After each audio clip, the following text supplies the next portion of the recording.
Kanitha-inĩ wa All Saints Cathedral nĩkuo andũ a nyũmba ya mũtigairĩ Profesa Micere Githae Mugo arata na atongoria na mũingĩ magomanĩte kũhoya hamwe makĩmũcakaya na kũmũririkana. Rũgano rwa ũtũũro wake rũgĩtarĩrio camba na wĩheani mũnene kuma arĩa mũirĩtu mũnini na nginya mĩaka yake ya ũtungata ta mũrutani wa university, mwandĩki wa mabuku na mũteteri wa ihoto, maũndũ marĩa mamũteithĩtie na kũmũheithia ngoga. Micere co-founded the Pan-African Community of Central New York in 1994.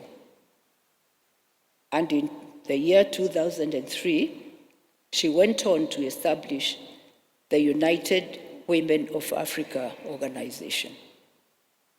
In 2013, Micere received the Elder of the Burning Spear, EBS award. In 2022, again, Micere was the recipient of Lifetime Achievement Award from the Human Rights Defenders. Wendo wake, ngoro nene ya wĩheani o hamwe na gĩtĩo, no mamwe ma maũndũ marĩa meyumĩrĩtie ndũmĩrĩri-inĩ iria irutĩtwo nĩ andũ a nyũmba yake. I thank God for this day when we celebrate such a famous, a lovely human being, a daughter of the soil, of the Githaes, and we share, and indeed, the world. Julie had a family value. She loved her family very dearly and generously. Went out of her way to impart lessons to all, sometimes reprimanding us,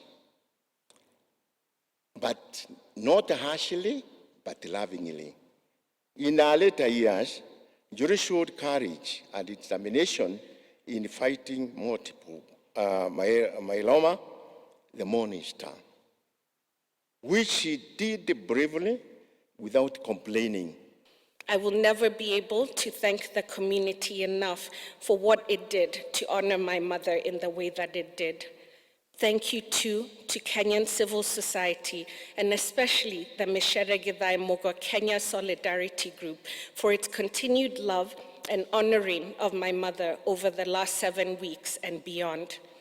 Being among you has reminded me of what my mother stood for, and I will continue to work with you to keep her legacy alive.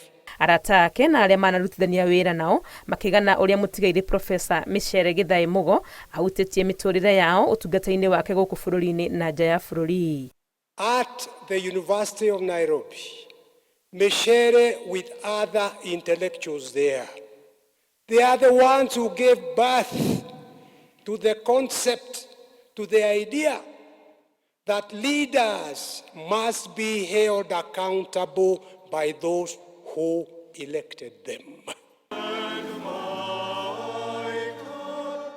Mahoya maya matirihĩte mũtaratara wa magongona ngũrani ma gũtĩĩa mũtigairĩ Profesa Micere Githae Mugo ũrĩa wakuire mũthia-inĩ wa mweri wa gatandatũ thutha wa ndwari ya mũrimũ wa kansa. Ngĩribotera Inooro TV rĩtwa rĩakwa nĩ Wangui wa Mwangi.